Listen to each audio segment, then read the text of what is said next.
Mesdames, messieurs, bienvenue à l'épisode 11 du H2H Academy Podcast saison 2. Mon nom est Nicolas Aubin et aujourd'hui, on a un invité spécial sur le podcast, Mike Saunders, qui est en fait un homme fort, comme on peut dire au Québec.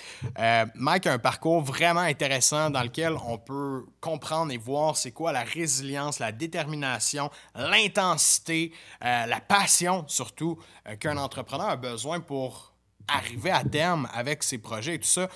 Au-delà de ça, Mike nous raconte son parcours qui est fort intéressant, ses valeurs, comment ça impacte, voire même au niveau de sa famille. Mike a été un invité qui a été proposé par Gab L'Espérance, qui est nouvellement co-host avec nous sur le podcast. Vous allez le voir à quelques reprises. Vraiment, vraiment content d'avoir pu recevoir Mike sur le podcast. Ce fut très plaisant. J'espère que vous allez avoir aussi du plaisir à l'écouter comme nous, on a eu à l'écouter. C'est rare qu'on est autant silencieux. Peut-être dans... Bon, vous direz que je parle tout le temps. Je suis d'accord avec vous. Mais c'est rare qu'on est autant silencieux. Surtout Pierre-Luc, qui a été plutôt discret dans le podcast, qui était à l'écoute concrètement de ce que Mike racontait puis de toute son histoire. Merci d'être là, merci de nous écouter. Je vous souhaite un excellent épisode, mais avant ça, n'oubliez pas que ce podcast est propulsé par l'agence ludique et Émile Gagnon. Qu'est-ce qu'ils font concrètement pour nous? C'est pas compliqué, c'est un clé en main. Fait que tout ce qu'on a besoin de faire, on arrive au studio, tout est prêt déjà le matin. Tout ce que j'ai à faire, c'est arriver, parler. La caméra est déjà prête. On commande notre Subway pour tester le son. Are you behind on your credit card bills? Good, pick up the phone and start dialing. On vend pas comme on consomme, right? Malheureusement, tu laisses aller ton client à la compétition. Donc, mesdames et messieurs, merci d'être là. En fait, messieurs, pour je sais plus quel épisode on est, vous l'avez su déjà avant que je commence à parler. Aujourd'hui, comme vous voyez, on est avec Gab L'Espérance. Gab, c'est pas ta première apparition, deuxième Apparition. Ce ne sera pas la dernière, cependant, parce que on aimerait ça que tu viennes plus souvent, justement, en tant que co-host, venir challenger des points, comme on a une business ensemble aussi. Puis ces deux business-là influencent quand même l'une sur l'autre, du moins au niveau des entrepreneurs, des gens avec qui on travaille. Je trouve ça important que tu viennes avec nous pour en parler davantage. Fait que Gab, on va te voir plus souvent sur le podcast. Yes, aujourd'hui, tu as un invité, en fait, Mike, qui est là avec nous. Bonjour. Bienvenue, Mike. Content Bonjour. que tu sois là. Merci. Plaisir est à moi. Je vais laisser Gab te présenter, dans le fond, un peu aux gens, puis on va pouvoir commencer la conversation suivante. Yes. Donc, aujourd'hui, on a la chance d'être avec Mike Saunders. C'est un privilège parce que c'est mon premier podcast que je co-anime. Oui. V'là un an, je t'avais parlé que le jour où j'allais avoir un podcast, j'aimerais que tu sois mon premier invité. Et un an plus tard, on est là. Alors, Mike Saunders, champion du monde 40 ans et plus en 2013 en Irlande. Oui. Champion du monde 50 ans et plus Strongman 2021 à Daytona. Exact. Avec des records, entre autres, le Power Stage en 2013, 15 marches en 34-29 qui était ton record, Oui. qui était un record aussi. La Atlas Stone en 41-94, pour ceux qui connaissent, c'est très rapide. Oui. Et tu es aussi l'homme qui a créé le circuit des hommes forts au Canada, ce qui n'existait pas en même temps avant. Donc, tu as été un pionnier pour le Strongman au niveau du Canada. Donc, c'est un honneur de t'avoir ici. Tu es aussi un leader qui lead par l'exemple, par sa personnalité, mais avec beaucoup d'humilité. Moi, c'est ce qui me parle le plus. Donc, aujourd'hui, Mike, on a envie d'avoir un peu ton histoire, ton parcours, puis d'échanger là-dessus avec toi. Merci beaucoup d'être là. C'est Merci. un honneur de te recevoir, Merci. Mike. Merci d'être la première. Yes. C'est devenu cool. Ouais, puis je te l'avais dit l'an passé, j'espérais que tu puisses être le premier. Je t'en ai parlé cette année, tu as accepté. Je trouve ça vraiment cool. Ah, merci. Merci d'être là, Mike. Gab, il avait un petit agenda caché parce qu'il me l'avait pas dit. Il dit hey, j'aimerais vraiment ça qu'on invite Mike sur le podcast. J'étais comme ben moi je le connais pas, tu sais, c'est quoi son parcours d'entrepreneur, tu sais, comme je t'en ai parlé un peu avant, on a une audience d'entrepreneurs, fait que c'est super important pour moi que tu sais il y ait un fit puis que ça vienne parler à notre audience. Mais là, je viens de comprendre un peu ton idée. story derrière Ben oui, ça. c'est Ouais, exactement. Tu sais, ton story à toi aussi c'est là-dedans. cool. Fait que je trouve ça intéressant. Content qu'on puisse permettre ça aujourd'hui. Fait que, Gab, je te laisse starter si tu as des questions, puis on va jump in pour apprendre à te connaître, Mike, pendant l'épisode. Super. Yes, ben, premièrement, Mike, parle-nous un peu de ton parcours, de ta vie, comment ça s'est déroulé, comment tu es arrivé à fonder le circuit des hommes forts. Tout d'abord, tu as été athlète là-dedans. Parle-nous un peu de toi, comment ça s'est passé. Hey, écoute, ça, faudrait qu'on prenne une bière, une bonne fin de semaine là, pour tout raconter en détail. Yes. Sauf que souvent, les gens me demandent comment c'est ça, comment? T'sais? Puis, j'ai resté à Actonville Puis à Actonville, dans le gym qui s'appelle le Palestry, dans le temps, le propriétaire Jean Dupuis, une fois par année, il faisait des concours de brouettes. Puis au début, mon entraînement, début les 2001, 2002, je faisais des compétitions de culturisme. Puis quand il faisait la brouette, je te dis, ça m'allumait là, comme beaucoup plus que le culturisme. Puis j'étais tout motivé. Puis je n'étais jamais capable de gagner parce qu'il y avait toujours une espèce de famille, que leur nom de famille, c'est Petit. Mais c'est des 6 pieds 4, 300 livres, maintenant. Drôle, quand leur nom de famille, c'est Petit. Donc, bref, rendu à peu près 4 ans plus tard, il y a une compétition de brouette au parc Donald Martin à Acton. Mon chum, avec sa conjointe, venait voir moi puis maman, et on décide de mettre 10 piastres chaque pour la compétition de brouette. Puis, je me rappelle, Julie, elle m'a dit, pourquoi tu as mis 10 piastres? Les petits sont là. Tu viens de perdre 10 piastres. Ah, c'est pas grave, c'est juste pour le fun. Finalement, cette soirée-là, j'ai battu toute la famille. Ils grattaient leur tête eux-mêmes. Moi avec aussi. Tu t'attendais pas à ça? Et je ne m'attendais pas de gagner eux autres, mais c'est juste parce que par rapport à l'entraînement que c'est. Donc, il fait en sorte que le lendemain, je me suis vérifié sur les réseaux sociaux. J'ai trouvé des hommes forts amateurs. J'ai trouvé Hugo Gérard. Puis la semaine d'après, moi puis mes 3 chums, il y en a 2 qui c'est les petits, on descendait à Québec pour rencontrer Hugo Gérard dans son gym pour pratiquer des épreuves de force pour la première fois. Première pratique, là, c'était vendu. S'il y avait un switch, un amour, une passion, depuis que je suis jeune, je voulais toujours être fort, qui s'est ouvert, ça m'a fait partir là-dedans. Donc, j'ai fait des compétitions d'amateurs. Puis, bref, en tant qu'athlète, j'étais un petit peu différent que des autres athlètes. Parce que moi, tu sais, c'est une compétition. Il faut s'entendre.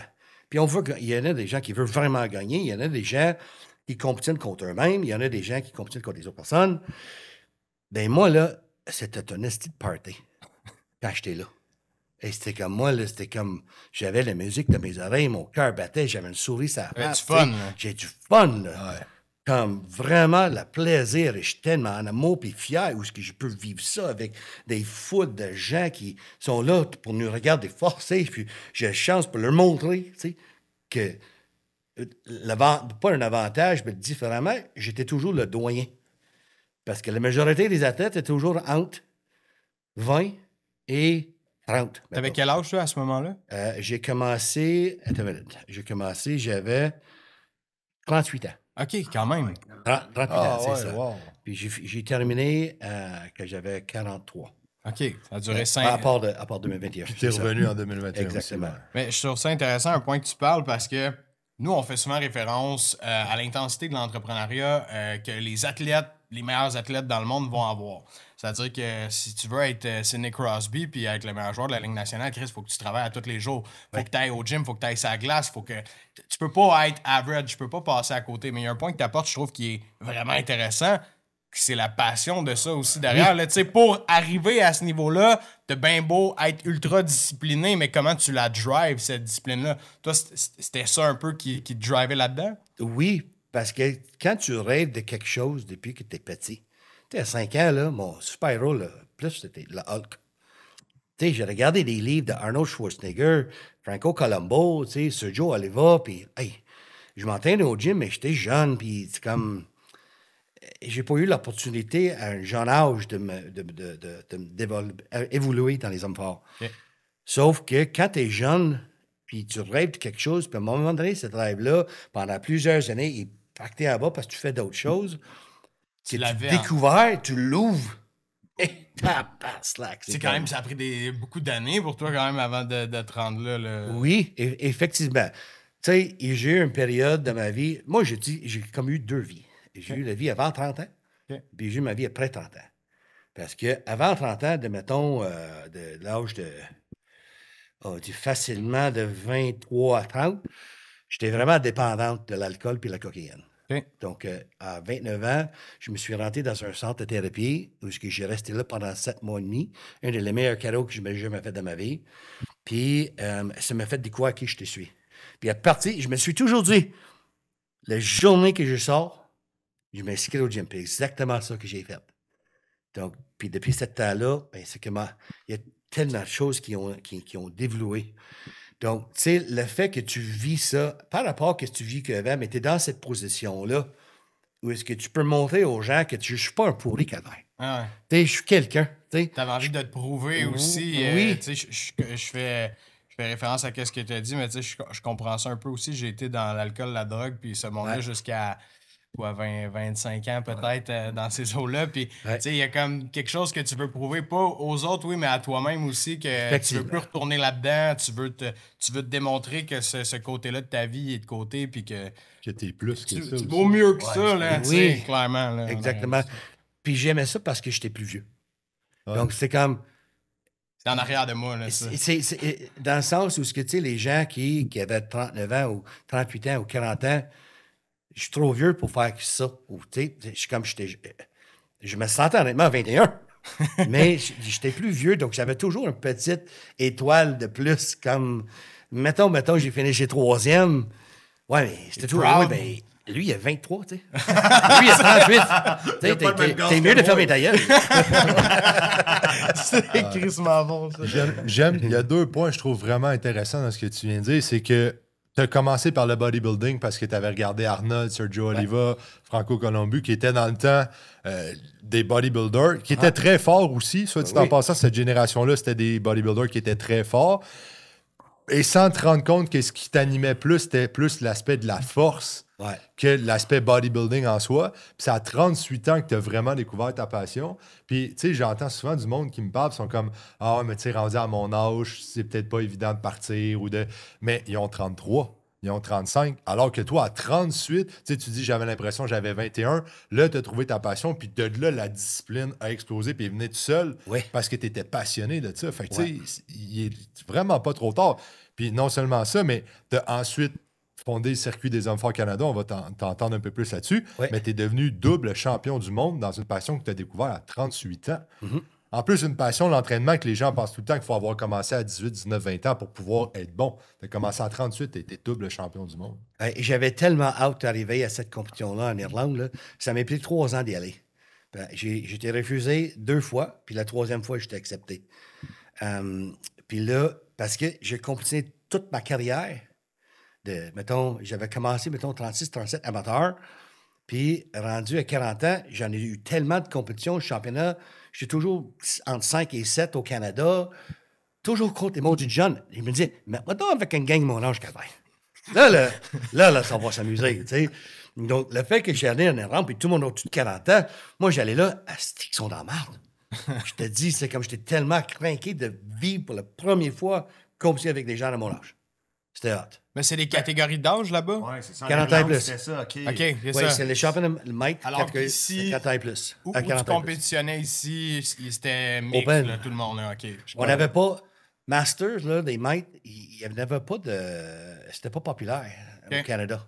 Versus comme en ce moment, c'est plus populaire. Ça prend de l'ampleur. Donc, c'est ça.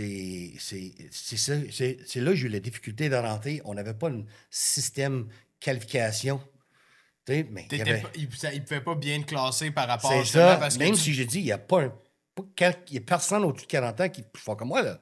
Tu sais, parce qu'il n'est pas au championnat national. C'est comme je suis. Sinon, il serait là, l'autre. Il serait là. Ouais. Ah, OK, je comprends. Tu étais tout seul de ta catégorie d'âge. C'est C'est ça. juste qu'il n'y avait pas de catégorie, mais il n'y en avait pas d'autres dans cet âge-là qui étaient plus forts. Donc, bref, c'était vraiment rien que du plaisir. J'ai eu du fun. J'en ai grandi là-dedans au niveau de l'entraînement. Comment le circuit homme fort est devenu en vigueur, c'est que j'ai été 4 semaines avant de partir en Irlande pour garder mon titre. Parce que moi, quand je suis arrivé en Irlande, j'étais un nobody, là. Personne qui est Mike Sanders. Tu sais. Mais après la première journée, il pose encore, c'est qui ça, Mike Sanders? Tu sais, parce que comme j'ai vraiment des bons épreuves. Avec un ton différent. Un peu. Oui, on l'a senti. C'est ça. Puis, donc, ça a comme peut-être frustré politiquement un peu des gens, puis ils ne s'attendaient pas ça d'arriver. Je peux pas dire que j'ai gagné facile. C'était extrêmement proche avec un de mes collègues. Donc, où est-ce que je m'en allais avec tout ça, là?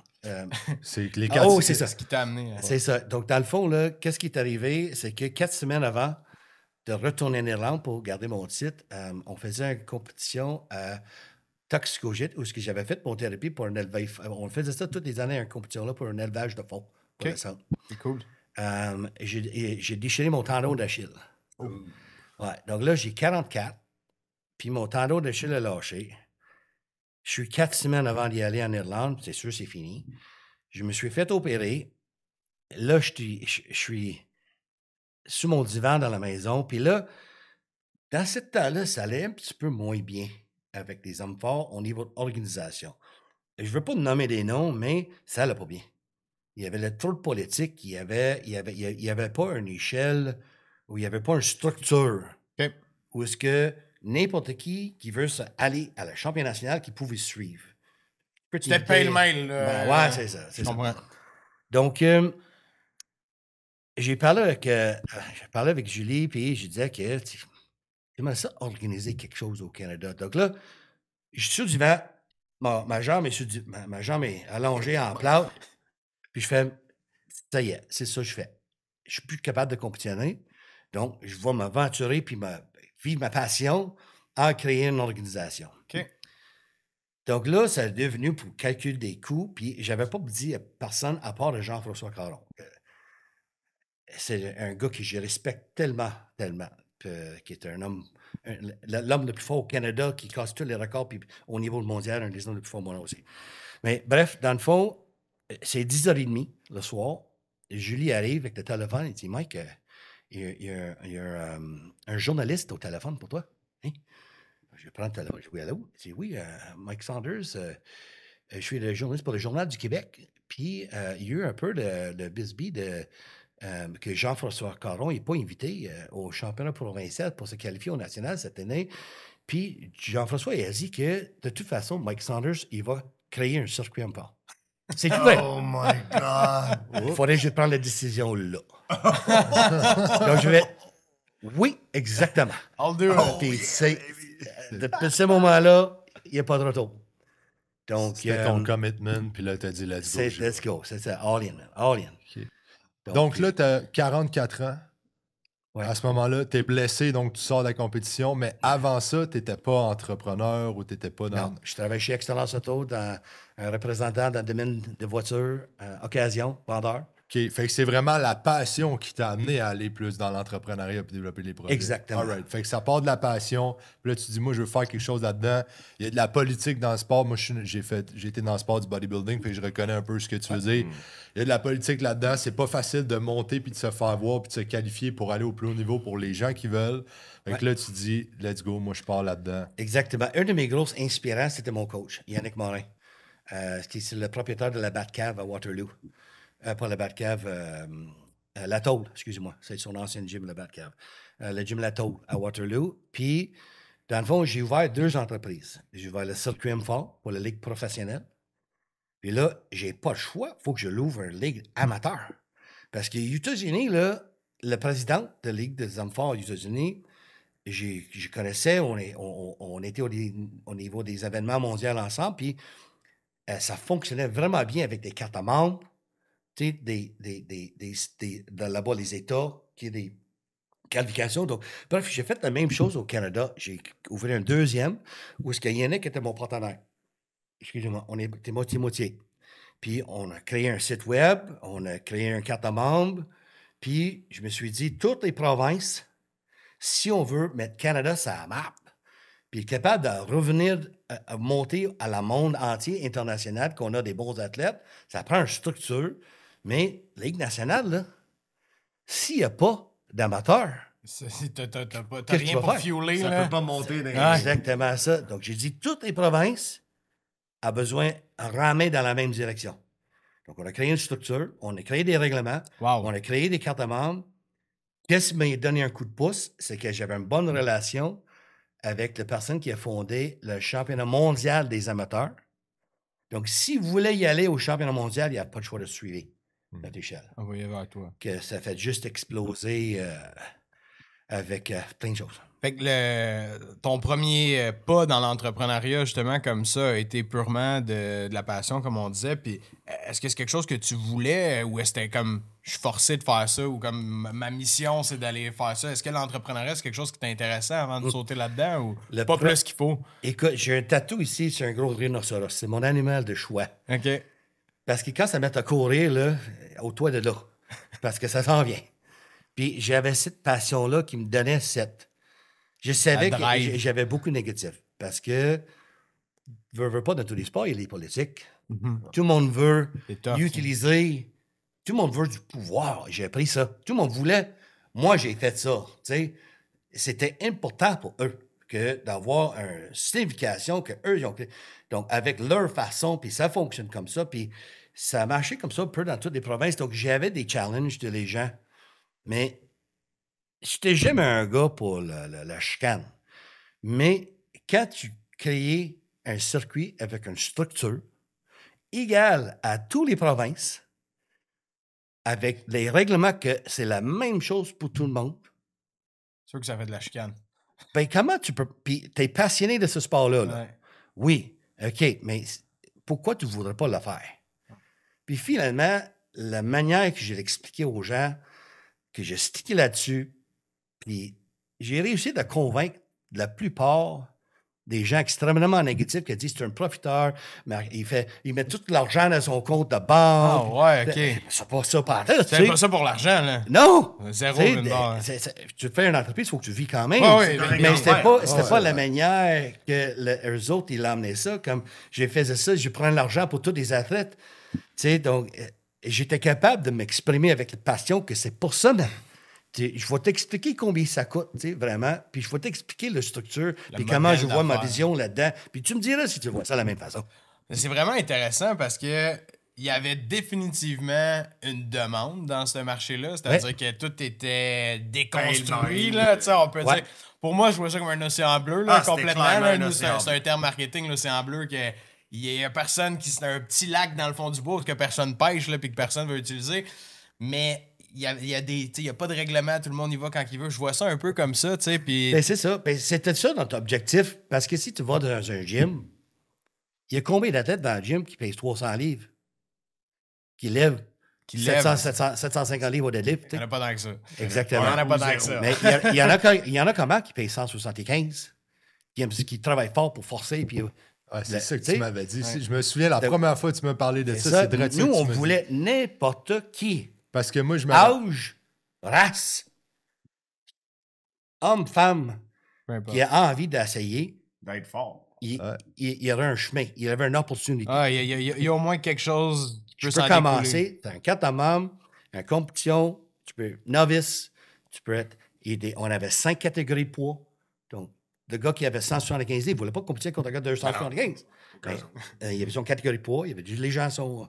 Puis je me rappelle, je t'avais parlé de ça l'an passé à Noël. Oui. Puis je t'avais dit c'est quelque chose que j'aimerais faire, mais à cause de ma génétique, c'est totalement irréaliste parce que les strongmen, vous êtes des rhinocéros de 300 livres. Ouais. J'aurais beau m'entraîner toute ma vie, j'ai aucune chance. Tu m'avais dit non. Dans le circuit que j'ai fait, il y a des catégories pour justement les gars plus petits qui veulent aussi tester leur capacité contre d'autres gars qui ont leur gabarit. J'ai fait du bodybuilding, je suis pas si petit, mais j'ai pas une génétique et une structure de strongman qui va peser 340 livres sur 6 pieds et qui va arracher 600 livres. Fait que j'avais vraiment trouvé ça cher, puis c'est ça que tu voulais amener, de dire...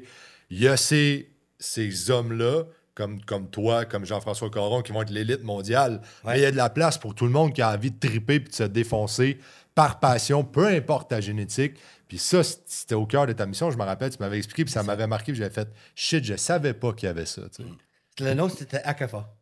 Okay. Alliance canadienne des athlètes de force amateur. Ça existe-tu encore? Non. Je l'ai vendu en 2019.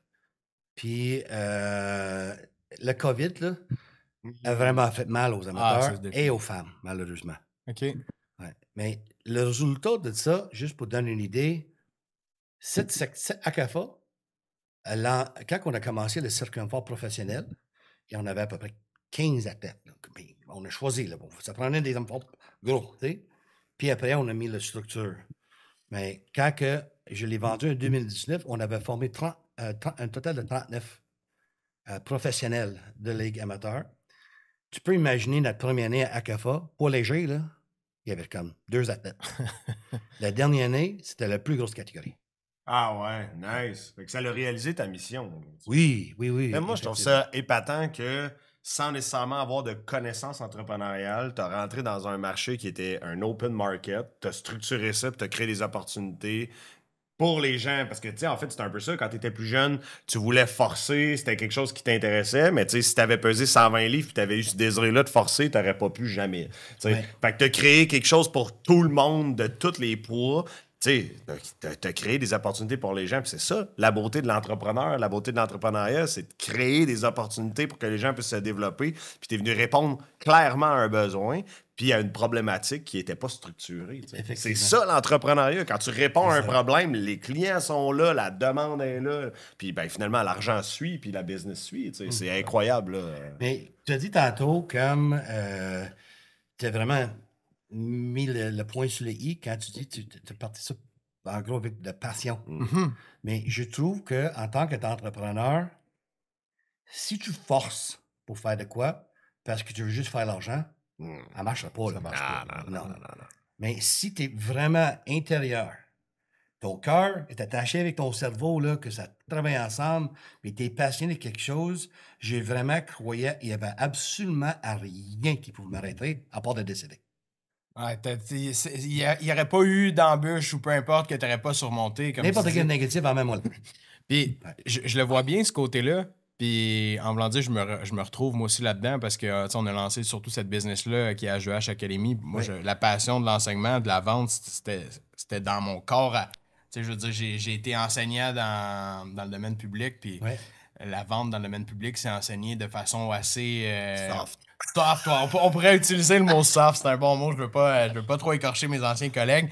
Tu sais, j'avais la passion pour ça, puis j'avais la passion d'aider du monde. Tu sais, on a formé, nous, plus de 200 vendeurs là, auparavant dans nos entreprises. Fait que former, c'était toujours ma passion. Puis ça a été beaucoup plus facile de lancer cette business-là que je pense à un autre que j'ai eu un échec lamentable dans une business parce que j'y allais plus jeune, faire de l'argent, OK, on veut que ça grind. Puis l'aspect de la passion, on dirait qu'on le perd. Tu sais, je sais pas si tu regardes un peu ce qui se passe sur les réseaux sociaux puis tu es actif là-dessus, mais il y a beaucoup de messages où est-ce que ça... Tu sais, c'est facile de faire de l'argent, c'est facile de faire de la business. Puis je pense que les gens confondent souvent que c'est important d'aimer ce que tu fais, c'est important d'avoir de la passion pour ça. Oui, c'est important de faire de l'argent aussi puis d'avoir des bons revenus qui en ressortent, mais il faut que tu sois connecté quelque part. Puis de l'autre côté, j'amène un autre aspect. Il y a des gens trop passionnés aussi des fois par des domaines qui, malheureusement, très difficile de faire de l'argent, puis c'est très difficile d'en vivre. Puis nous, on le voit parce qu'on en a des entrepreneurs. L'artisanat. L'artisanat ultra passionné. C'est correct d'être passionné par les colliers en perles faits à la main, tu sais, mais je veux dire, ça devient difficile de vendre 1000$ la copie pour avoir un revenu. Je pense pas que c'est impossible. Non, j'ai pas dit. Je pense pas que c'est impossible, mais c'est ultra difficile, t'as raison. Mais toi, il y a quelque chose que t'as de différent des autres aussi.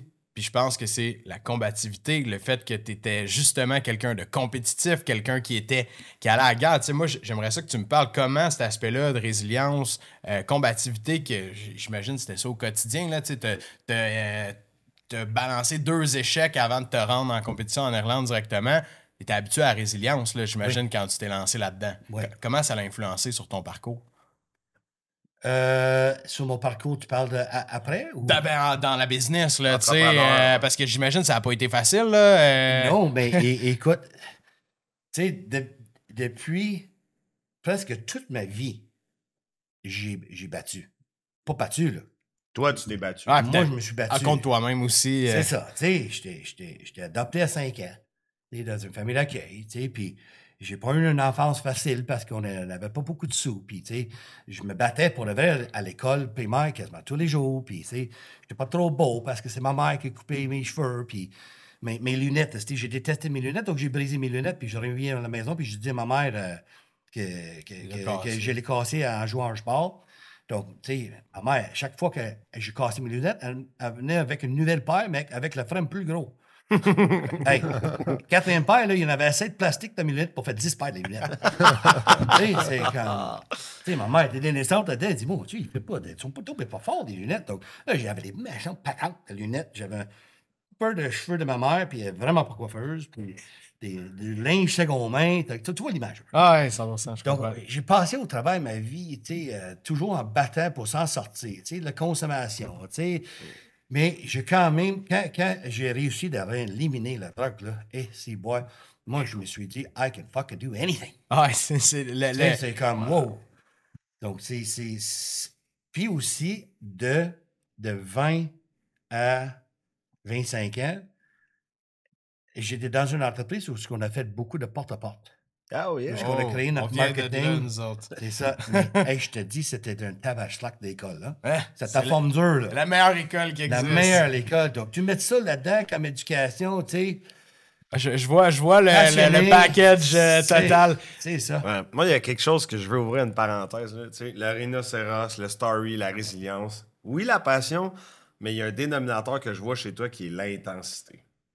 Quand tu dis « fuck, man, I can do anything », puis tu sais, c'est quelque chose qu'on parle pas assez souvent, T'as cette raison. intensité-là. Fuck, pour réussir en business, faut être intense. Faut être intense. Faut se distancer de l'average puis de la moyenne. Puis pour vrai, là, j'en suis quand j'entends ça, je suis comme, fuck, il est pas dans la normalité. Tu sais, il est une grosse coche au-dessus, là, tu sais. Fuck, man, t'es intense, solide, puis je pense que c'est ça que ça prend. Tu sais, quand tu dis mon rhinocéros, si, là, tassez-vous, puis on va tout casser, là. Ça, il y a de la passion qui vient allumer ça, mais l'intensité, c'est elle qui doit te driver, là, tu sais. C'est vraiment quelque chose que j'entends puis qui me stimule beaucoup dans ton histoire, là. Mais c'est fun. C'est vraiment plaisant, puis j'ai du plaisir en parlant. Parce que, là, aujourd'hui, j'ai 55 ans, mes enfants sont gros, puis j'ai ralenti, là. Je suis pas plus calme, on y va la chance. Yes! J'ai fait plus des squats de 600 livres, 700 livres, peu importe, là. Sauf que je le sais que j'ai toujours cette intensité-là. La dernière fois, je l'ai vu, c'est comme un switch. Tu sais, quand j'ai décidé que j'ai arrêté de consommer, là, il y a un switch qui est allumé. Quand j'ai décidé de devenir on fire, c'est de même. Quand j'ai décidé de le circuit on fire, quand j'ai décidé de devenir chasseur, avoir le droit d'acheter un arme à feu. Tu sais, c'est comme, oh my God. Donc, je pense que, tu sais, au niveau d'entrepreneur, ça prend la passion, ça prend cette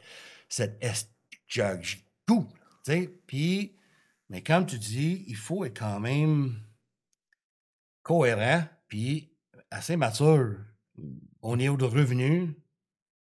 Tu sais, comme tu dis, des fois, il y a des gens trop passionnés, puis ils sont pas capables de faire de leur revenu. Ouais, ils sont aveuglés par leur passion, parfois, malheureusement. Ouais, effectivement. Puis ça, c'est peut-être une autre catégorie qu'eux, ils ont à travailler sur eux-mêmes. C'est ça. Of course. Parce que ça prend ça aussi, parce que si tu sais, en tant que l'entrepreneur, parce que je trouve que c'est bon, qu'est-ce que tu fais, Gab, tu sais, l'entrepreneur, puis tu aides les gens, pas juste au niveau de l'entraînement, parce que, tu sais, il faut que tu sois bien. Il faut pas qu'il te chicane à la maison. Tu sais, il faut pas que des amis veulent te casser la gueule parce que tu dois l'argent pour la drogue, tu sais. Il faut que tu manges bien, il faut que tu dors, il faut que tu aies conscience quand tu mets ta tête sur le laurier, il n'y a rien qui dise la culpabilité de soi, tu sais. Tu ouvres une porte sur un parallèle que j'avais vraiment envie de te poser des questions parce que je sais qu'on a déjà eu des brèves discussions là-dessus, mais je vais partir from scratch parce que les gens qui écoutent ne le savent pas. Je remets un peu en contexte. Tu dis que tu as cette switch, tu as cette intensité-là, puis tu avais beaucoup la passion qui t'a drivé. D'ailleurs, je pense que c'est la passion qui t'aide à animer ça, mais autant sur l'entraînement, quand tu as commencé, tu as dit « Moi, je vais me rendre, puis je vais être champion du monde. » Puis tu as fait « Ben, là-bas, c'est les 40, je vais aller leur montrer que je suis capable. » Ils t'ont dit non une fois, tu as continué. Ils ont dit non une deuxième fois, tu as continué. Tu es allé, ça a été serré, mais tu as battu jusqu'au bout, tu as été champion du monde. Tu t'es blessé, t'es sorti. À 50 ans, tu as dit « You know what, je vais leur montrer qu'est-ce que je suis capable à 50 ans. » Tu as fait un comeback, champion du monde encore une fois dans les 50 et plus. Après ça, tu as dit « Je vais faire les circuits d'hommes forts. » Tu as fait ça à l'échelle nationale. Là. C'est pas « Je vais partir ma première business, je vais le tester à Drummondville, qu'est-ce que ça a de l'air. » Tu as parti ça à l'échelle nationale. Tu as foncé. Au niveau d'intensité, c'est sûr que dans ce temps-là, tu comptes pas tes heures, tu comptes pas le nombre d'obstacles. Tu avances, puis comme tu as dit, comme un rhinocéros, j'avance jusqu'à temps que je me rende. Puis c'est quelque chose que je sais que j'ai aussi. Tu sais, moi, je suis comme, on va y aller. Je sais pas comment qu'on va se rendre, mais on va se rendre. Mais c'est sûr qu'il y a un parallèle, puis là, tu l'ouvrais la porte. Pour être capable de performer comme ça en tant qu'athlète, puis pour être capable de performer comme ça en business, il y a quelque chose au niveau de tes habitudes de vie, puis au niveau de mindset que tu dis qu'ils doivent être sains. Tu te dis, il faut que le sommeil soit bon, il faut que la bouffe soit bonne, il faut que tes relations soient bonnes, il faut que tu sois bien avec toi-même. Moi, ce que je fais, l'accompagnement que je fais, ça fait déjà 2 ans que j'appelle ça au-delà du physique. Parce que être en shape, être champion du monde, c'est plus avoir la forme, la force d'être champion du monde. C'est tout le mode de vie, le reste autour. Parle-nous un peu de ça parce que tu viens d'ouvrir la porte là-dessus.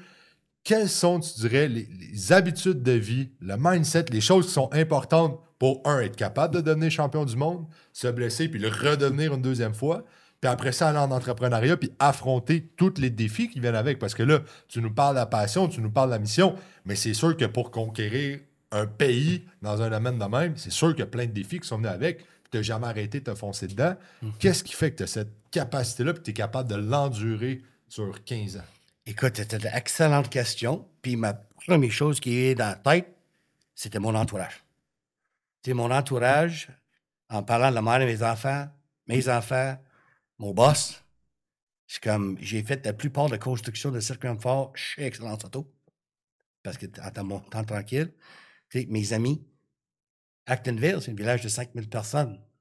Tu sais, j'ai passé à RDS, j'ai eu des commanditaires de plein de monde. J'étais tellement entouré, mais mon lien familial puis ami proche, là, c'est ça qui est important.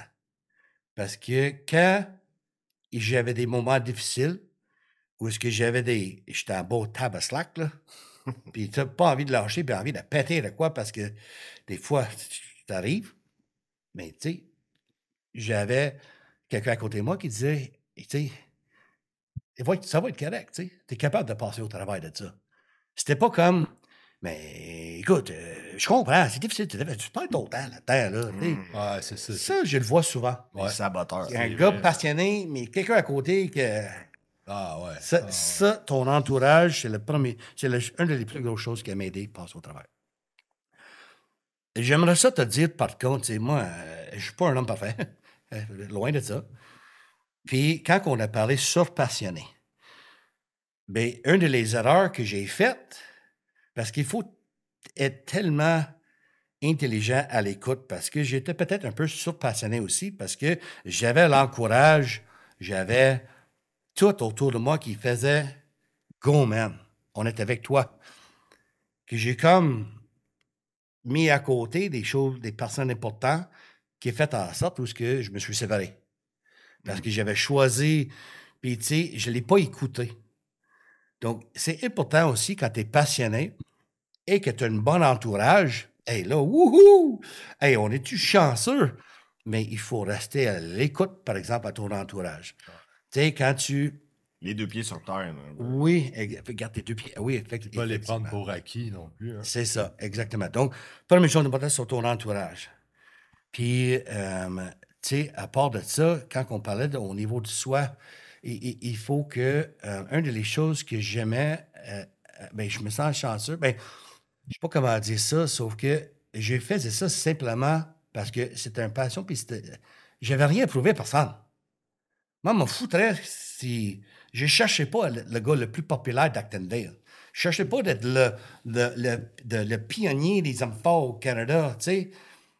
Chaque fois que je suis tellement humble là-dedans parce que je me sens tellement bien intérieurement. Moi-même, de qu'est-ce que je fais, j'ai pas besoin de monter aux autres. Ben, c'est ce que j'aime le plus de ton leadership. C'est pour ça que je t'ai introduit en disant l'humilité que tu as. Parce que double champion du monde, pionnier justement des hommes forts, moi je vais le dire, si toi tu le dis pas très fort, mais c'est la réalité pareil. Animateur à RDS, personnalité connue, puis si on te rencontre puis on sait pas ton histoire, t'es le gars le plus terre à terre, le plus humble, qui est le cœur ouvert de partager son histoire, ses leçons, puis donner des conseils, puis qui a voulu que les plus petits puissent participer aussi, que peu importe, comme tu disais, peu importe ta couleur, d'où tu viens, ta grandeur, ta grosseur, ton âge, il y a de la place pour toi, pour que tout le monde puisse s'épanouir.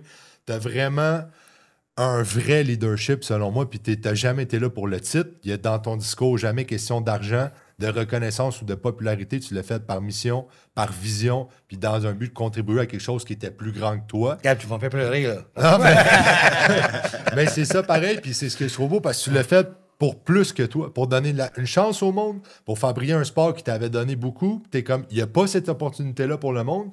Puis t'en parles tout le temps avec, tu sais, on va te parler, tu vas partir 1 heure. Là, aujourd'hui, on a 1 heure, on aurait 2 heures, on aurait 3 heures. T'es généreux dans ce que t'apportes, mais il n'y a jamais de prétention, il n'y a jamais... c'est vraiment une vraie humilité et un vrai leadership, c'est tout à ton honneur. Puis je trouve ça vraiment beau. Puis tu vois, ben, drôlement, avec cette humilité-là et donc les vraies bonnes raisons, le cœur à la bonne place, tu as eu un niveau de succès immense dans ton domaine. T'sais, il restait plus grand-chose de plus à aller chercher. Champion du monde dans les 40+, champion du monde dans les 50+, puis fondateur du circuit des hommes forts du Canada. Il restait pas grand-chose d'autre de plus à faire. Mais tu l'as fait avec le cœur à la bonne place. T'sais. Oui, puis je pense que une des raisons, sais-tu pourquoi que c'était facile de rester humble? Juste pour te jamais marquer les gens qui essaient de faire le contraire. Ça va jamais bien. Non, ça marche pas. Le gars qui a le grand L, là, qui veut avoir le pouvoir, ça va jamais bien. Je fais que moi, je veux pas. Ça me turn off, là. Ça me tente pas d'être de même. Mais c'est quand même. Je pense que on reçoit qu'est-ce qu'on donne. Tu sais, si tu cherches juste à avoir la reconnaissance, si tu travailles juste pour la reconnaissance, tu vas être déçu. Ouais. Tu sais, si tu cherches, en tout cas. Mais tu sais, Mike, c'est important ce que tu expliques parce qu'il y a une grosse partie de notre audience qui sont des jeunes qui regardent les médias sociaux, puis sont comme, ils veulent, tu sais, malheureusement, il y a un mouvement, là, les mâles alpha, là, en ce moment, tu sais, puis les jeunes qui pensent que ça prend une Lamborghini, il faut faire 2 millions par année, ça prend un yacht, mais c'est court après toi, là. C'est pas ça le bonheur. Ben, tu sais, ça peut l'être pour une certaine partie de gens, mais les gens courent après, genre, c'est un standing. Puis ce que j'entends dans ton histoire, c'est moi, calisse bien de ce que le monde pense de moi. Je veux être heureux, je veux réaliser ça. Pas de souci. Puis, tu sais, je veux réaliser ça, je veux y aller. C'est vraiment important qu'on le rappelle. L'entrepreneuriat, c'est important de réaliser quelque chose. Moi, c'est une des premières questions que je demande. Tiens, on a des mandats de consultation. Comme tu fais ça, pourquoi? Si la réponse c'est l'argent, c'est retourne à la table à dessin puis redessine-moi un autre plan parce que ça marchera pas. Là, Ça finit toujours par craquer. Ça va la balloune va péter, là, ça va pas fonctionner. Fait que moi, cette partie de l'histoire-là, je trouve qu'elle fait plein de sens parce que la réussite est pas genre je veux devenir le meilleur parce que je veux flatter mon ego. Non, pas du tout. Genre, ça, c'est exceptionnel. Non, effectivement. Puis, tu sais, les entrepreneurs, aujourd'hui, justement, on s'entend-tu? On a changé beaucoup depuis 2010 même. En 14 ans, 15 ans, la façon de penser des gens, il a changé tellement à cause que les réseaux sociaux, tu sais, les gens deviennent influençables à plein de choses. Yep. Puis, tu sais, comme des fois, comme tu disais tantôt, gagner ta vie vite fait de même, c'est facile, puis t'as juste à faire ça. Puis, mais c'est plus difficile, je trouve, pour les gens mes enfants, tu sais, qui ont 19 ans, tu sais, de ne pas être influencés. De ne pas se faire influencer. Oui, c'est surtout chose, quand l'entourage n'a pas je ne sais pas si maturité ou l'expérience, c'est le bon mot. Si l'entourage n'a pas l'expérience pour bien guider. Je pense que c'est une question de valeurs aussi qui sont transmises beaucoup. Là, puis on dirait que le système de valeurs, du fait que les médias sociaux sont tellement présents, devient flou, d'après moi, pour certaines personnes. Ou est-ce que on voit quelqu'un qui flash fait de l'argent, mais ça a l'air positif, ça a l'air donc bien beau, mais comme ce qui se cache derrière ce gars-là qui fait de l'argent, puis peut-être qu'il vend de la... On en parle souvent, là, nous autres, de ça, parce que c'est un peu quelque chose qu'on combat, comme la réalité de l'entrepreneuriat, puis la réalité vraiment, tu sais quoi, avoir une vraie business qui va avoir de la pérennité dans le temps. C'est pas un smoke screen de si je fais de l'argent puis je disparais dans la brume, comme beaucoup vont faire un peu sur les médias sociaux. Ouais. Fait que le système de valeurs, j'ai l'impression qu'il est très influencé par les influenceurs, on va le dire. Ouais. On va le dire comme ça, là, parce que... Puis, tu sais, Gab a une voix sur les médias sociaux, là. Tu sais, je sais pas si tu le suis. Je là, le vois souvent. Tu y vas souvent. Ben oui. Gab a une voix... C'est drôle, il parle de tout. Ah oui, mais...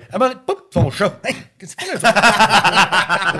C'est bon. Ah, ben, il y a une voix qui va dans le bon sens, tu sais, puis qui va avoir des valeurs, puis tu sais, tes valeurs, on les ressent quand tu parles sur les médias sociaux, là, pour vrai, on est capable de le voir dans ta face quand quelque chose te touche, puis t'es assez humble, toi aussi, même pour des fois, pas cracher sur quelque chose que t'aimes pas ou, tu sais, justement, des coachs qui vont, tu sais, je peux dire, embellir comment que c'est facile, esti, se mettre en forme, puis faire Perdre esti, du puis poids, faire... la pilule magique. Toutes les estimenteries qu'on peut voir. Nous autres, on a tendance à vouloir cracher un petit peu là-dessus parce que c'est notre job, là, on a quand même une audience, puis on veut éduquer Et un polariser un peu. Ouais, exactement. Mais tu sais, je trouve ça beau, moi, de voir quelqu'un qui fait ça comme ça, puis tu sais, ça prend plus de gens comme ça, mais avec plus de gens comme ça, qu'est-ce qui arrive? Il y en a plus de l'autre côté aussi. C'est des plateformes qui sont libres. Fait que, j'ai une question pour toi, en fait. T'as ouvert ça. Comment tu fais, toi, avec tes enfants, justement, pour essayer de garder peut-être ces valeurs-là puis cette direction-là? J'ai pas d'enfants, mais ça m'intéresse vraiment d'avoir ta J'allais la réponse. poser. C'est une bonne question. Puis je pense que mon carrière de l'entraînement, l'entrepreneuriat, tu sais, de ma vie, mes enfants, premièrement, ils ont eu une vision avec les yeux de mon cheminement en allant. Puis ils voyaient des hauts puis des bas, ils voyaient le tendon d'Achille, ils voyaient, tu sais, il a vu avec les propres yeux. Puis aussi, juste quand tu vis ça, mais quand ça vient de situation, tu sais, avec tes enfants, dans les moments difficiles, qu'ils ont tous eu des moments difficiles, mais tu sais, c'est... Mais j'entends une chose, là. Leadership, si. Yeah. En voulant Ouais. fais ce que tu as à faire, Ouais. puis le reste va Tu sais, je l'écoute, tu sais, je l'écoute mes enfants. Puis, tu sais, il y a un moment difficile, mais comment j'ai passé au travail, moi, un moment difficile? Je vais relire la même info, tu sais. il va le C'est voir. pas besoin... Tu sais, les enfants modulent beaucoup ce qu'ils voient. En grandissant, on a besoin de role model. Puis, tu sais, niveau role model, niveau leadership, moi, je trouve que tu es vraiment un exemple. On a parlé l'autre fois brièvement, j'aimerais que tu racontes pour les gens ton fils, justement, qui suit des pas similaires, mais dans un domaine à lui, et que, étant donné qu'il a vu que tout est possible quand on y croit, ben, tu lui as c'est transmis. ça. Parle-nous de ça un peu. Je suis content que tu poses des questions parce que dans ma tête, hey, j'aimerais ça te rencontrer ça. Parce que ma dernière conférence, au lieu de parler de mon... J'ai parlé vite fait de mon cheminement au niveau... Puis après, j'ai parlé de mon gars. Parce que ça fait 1 an de ça. Puis lui, dans le fond, il a fini secondaire. Sa blonde l'a laissé. Il était à peine de mots. OK. Puis ça allait pas bien. Tu sais. Puis, tu sais, je voyais qu'il travaillait à la Ferté. Puis, à un moment donné, il était sur du vent. Puis, son ancienne blonde, là, elle travaillait sur une ferme de chevaux puis des bœufs. Donc, il aimait ça, il allait travailler là. Tu sais, puis il embarquait sur les chevaux puis des affaires. On est sur du vent, il me dit, papa, il dit, j'aimerais ça embarquer sur un bœuf. Hein? Un bœuf. Oui. Ça s'en va, let's go. Un bœuf. Oui. Cool! T'sais, wow! Tu sais, c'est qui moi juger avec un bœuf, avec toutes les patentes que j'ai levé et tout. Donc là, ça a juste fait en sorte, parce que j'en ai parlé un peu au travail, on a parlé avec Ludivine, que Ludivine avait un ami on commandite de Drummondville Ford il fait des rodéos, que j'ai réussi à le rejoindre, qui m'a dit qu'une demi-heure plus loin, il y a un endroit qui fait des pratiques et des essais sur les rodéos bœufs à l'intérieur, parce que c'était comme mois de janvier. Puis boum, hey, on était là pour la première fois, puis embarqué sur un bœuf, là, puis je suis comme... Donc, finalement, c'était pas pour lui les bœufs, parce qu'il est 6 pieds 2, il était 235 livres, puis il était pas vite, tu sais, il était trop gros. Mais lui, attends, un parti important. Il était sur le bœuf. La deuxième fin de semaine, on était. Il tripait. Il n'arrêtait pas de parler de ça. Il dit, papa, j'aimerais ça trouver un place comme ça, travailler. Donc, on était, la prochaine fois, au propriétaire. Puis il dit, écoute, maintenant, il capote là-dessus, là. Il aimerait ça juste venir t'aider, travailler sur le ferme, là, gratuit. Juste les fins de semaine. Là, le propriétaire, hein? Maintenant, il dit que, je veux juste, j'aime ça. 3 semaines après, il l'a engagé. Nice. Puis, il a été impliqué dans les rodeos parce que lui, il avait une ligue de rodeo il était impliqué, puis il continue. Il a découvert qu'il était bœuf, c'était pas pour lui, mais il adore travailler avec des animaux, les bœufs, puis les broncs, les chevaux. Il m'a dit un jour, il dit, papa, il dit, hey, il était en Alberta parce qu'il est bilingue, mon garçon, puis c'est lui qui appelait les contacts en Alberta pour acheter des bœufs. Parce qu'eux autres, ils descendaient avec le trailer, ramassaient des bœufs, puis ils ramenaient. Quand il était en Alberta, ses yeux avaient fait clair. Il est comme- au paradis, là. c'est Les sûr, ranchs, là. là, oh my God! Il dit, papa, là, il dit, si je veux atteindre mon objectif d'être fournisseur de bœufs et éleveur de bœufs, il faut que j'aille en Alberta. Donc, ben, j'ai dit, regarde, tu as tous les contacts des gros ranchs où tu as acheté des bœufs. Tu juste les appeler. Tu dis que j'aimerais ça, si je descends à un endroit que je travaillais dans le. Donc, c'est ça qu'il a fait. Il a contacté via texto plein de personnes. Pour un moment donné, quelqu'un qui a répondu, oui, j'aurai un job pour toi dans un encan de bœufs. Puis, il est parti le 4 octobre. Wow. Excuse-moi, le 4 octobre passé. Puis là, il travaille dans l'encan. Il habite chez un ami de nous en Alberta, à Red Deer. Puis, un de ses collègues, par rapport aux contacts, voit qu'il est très, très travaillant. Puis, ils ont trouvé un gars qui a un ranch de Bronx, puis de bœufs, qui s'en va pendant 6 mois, qui cherche quelqu'un Pour gérer à ça. s'en occuper de son ranch. Shit. Puis là, il revient Las Vegas lundi, qui s'en vient. Il appelle parce que là, Manon a dit, ça m'intéresse, mais j'aimerais ça être permanent. Et il dit, il n'y a pas de trouble, il y a une opportunité. Donc, il se rencontre lundi pour peut-être avoir une opportunité de loger nourrir sur un ranch puis s'en occuper de ça. Donc, il est fou comme la merde. Oh, wow. Là, il a 19 ans, right? 19 ans, man! Il t'a dit pour la première fois à 17 ans qu'il voulait aller sur un bœuf. Ouais. Une semaine après, tu étais avec lui, il était sur un bœuf. Ouais. 2 ans plus tard, il réalise son rêve, puis là, il est peut-être à l'opportunité de gérer son premier ranch. Ouais. Ça va d'avoir. Il n'y a jamais eu de doute là-dedans, puis toi, tu as été le premier à l'encourager, mais il a vu que si j'ai un rêve, puis j'ai envie d'y aller, je peux y aller. Combien de monde qui sont paralysés puis qui se remettent en doute? Le jour qu'il a dit, papa, j'aimerais ça, une semaine après, il était dessus. 2 ans plus tard, il est là. Mais c'est un beau point, hein? T'es des entrepreneurs. Est-ce qu'on est des bons parleurs? On a-tu des idées? Ouais. Puis, tu sais, mais des fois, quand on a des idées, puis souvent,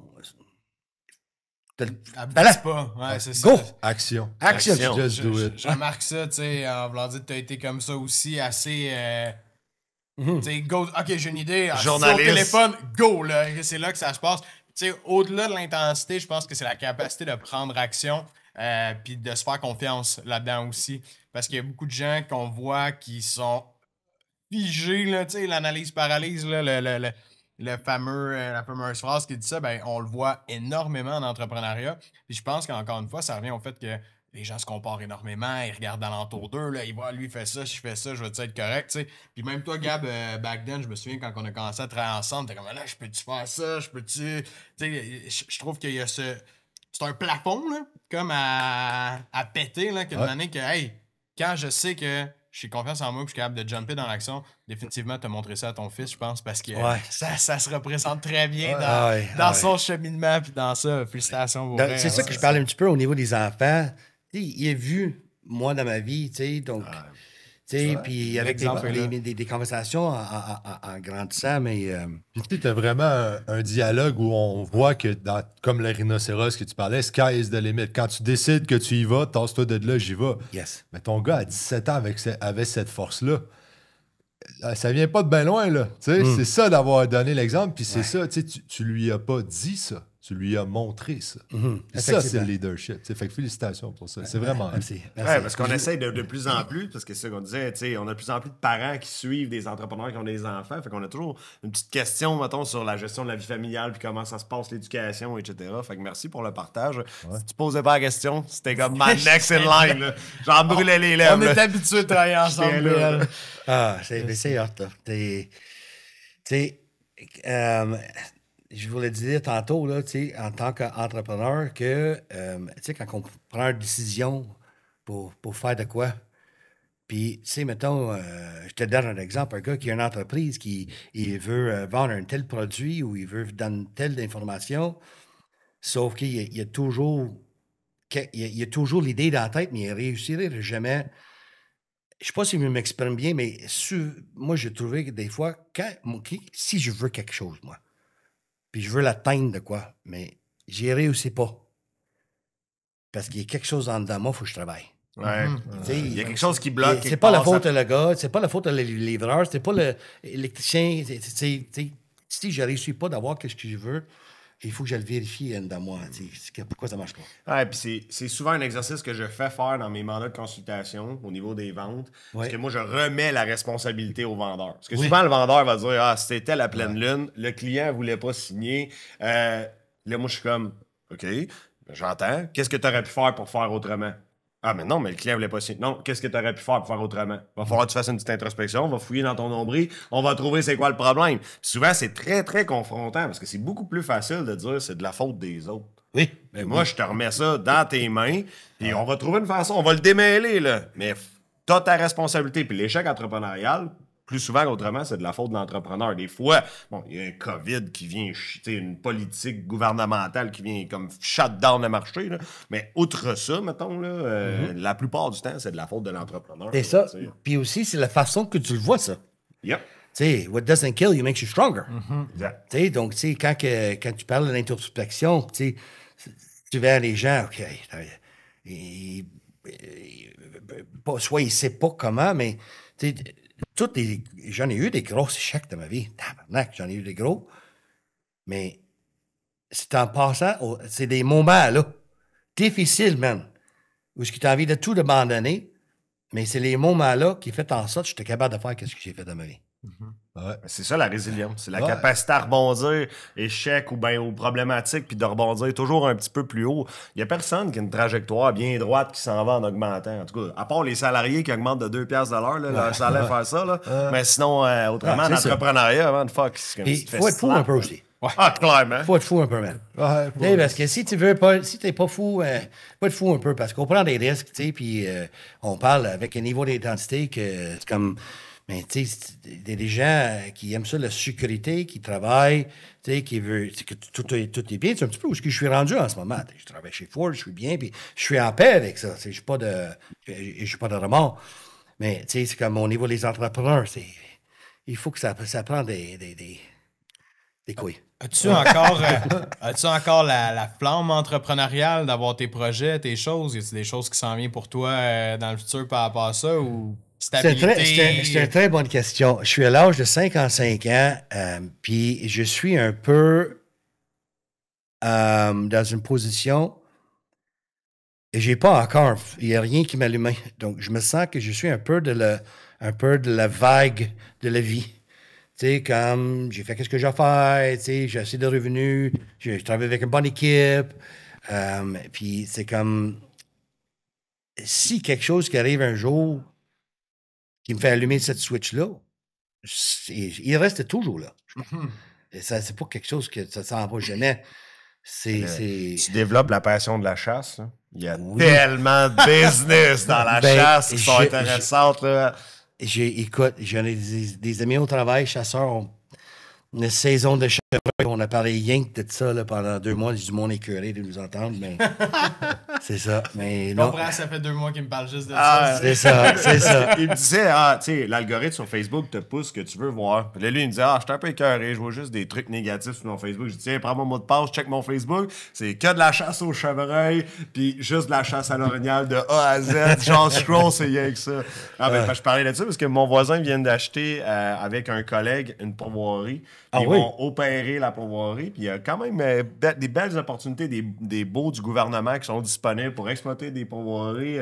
Quand même de quoi de really nice. Moi, c'est pas un objectif, mais j'aimerais peut-être ça comme projet de retraite, de genre pouvoir avoir ma pourvoirie, puis genre juste give up everything, puis aller vivre là-dessus avec ma femme. Puis je suis sûr que ma femme, elle suivrait big time pour un enfant, même à la retraite. Bon, mais genre, fait que c'est peut-être, parce que tout à l'heure, quand tu dis je fais off-record, on parlait de la chasse, puis tu disais, j'ai vu le feu dans tes yeux, je dis, il y a 100 tabarnouche la chasse. Ça m'allume, là. Ouais, nice. Ça m'allume.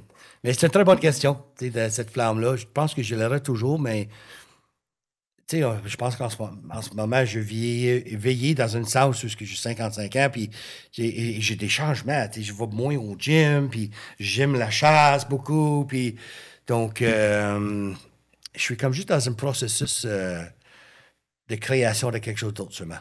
Nice. En attente de la prochaine étincelle qui va repartir la flamme. Il va être dans la marde. J'aime ça. Hey Mike, pour vrai, merci beaucoup d'avoir été présent avec nous aujourd'hui. Ça a été vraiment pertinent. Merci PL, merci Gab d'être là comme coach. Je te laisse Merci, Gab. un petit mot de la fin, Gab, Yes. comme c'est ton invité. Ouais, ben très Là, content. faut pas que tu me dises que j'étais l'homme le plus fort à 40 ans puis 50 ans encore. Non. C'est beau. C'est beau, mais merci Mike d'avoir été là. Merci Plaisir, pour man. ton échange. Merci d'être le premier invité que j'ai eu. C'était très pertinent. On est allé dans bien des directions super le fun. Mais je suis content que tu aies été là. Je suis content que tu aies pris le temps. Merci beaucoup. Merci les boys. Je suis très Merci. content d'être avec vous autres. Et bonne sur le chance. podcast. Je sais que tu vas réussir dans ta nouvelle entreprise, que tu viens de débuter. Puis Yes. je le vois le feu dans tes yeux. Là, puis, Oh, yeah. Ah, tu sais, pour je que- le vois quand tu t'expliques tes affaires. Tu sais, au début, là, je te voyais avec tes lunettes fuckées. Là. Je sais pas c'est quoi. Il y a des lunettes, puis il y avait le chat, puis t'expliquais. Qu'est-ce qu'il fait? Ah, c'est là? docteur en shape. Professeur ça? Top Shape. Professeur Ouais, Top là, Shape. là, je l'écoutais, puis là, je fais comme. Je me dis, ça, c'est mon genre. Il s'en calisse, qu'est-ce que les autres disent. Il fait ça à sa manière, tu sais. Puis ça, les gens, ils sentent ça, là. Of course. Hey, ça, c'est merveilleux. Ça va aller loin. Merci ça qu'on beaucoup, l'aime, Mike. Gab. Ouais, merci. Ouais. Yes, merci, Mike. Merci. bien. Merci d'avoir été avec nous pendant cet épisode. J'espère que, comme nous, vous avez pu apprendre, comprendre peut-être même un peu des nouvelles choses au niveau de l'entrepreneuriat. Il y a des aspects que, des fois, on a tellement le nez dedans. Même nous, en tant que, je peux dire, coach là-dedans, où est-ce qu'on travaille avec des entrepreneurs pour les aider à tous les jours, des fois, on est trop proche, hein, comme on peut dire. Puis d'écouter l'histoire de Mike, ça nous a permis de prendre un petit pas de recul puis de voir justement toute l'intensité puis l'importance de la passion dans ce projet-là. J'espère que ce fut pareil pour vous de votre côté. Sur ce, merci de nous écouter encore une fois. Merci d'être là. N'oubliez pas d'aller vous abonner. Spotify, Apple Podcasts, YouTube, you know how. Merci tout le monde. On se revoit dans le prochain épisode.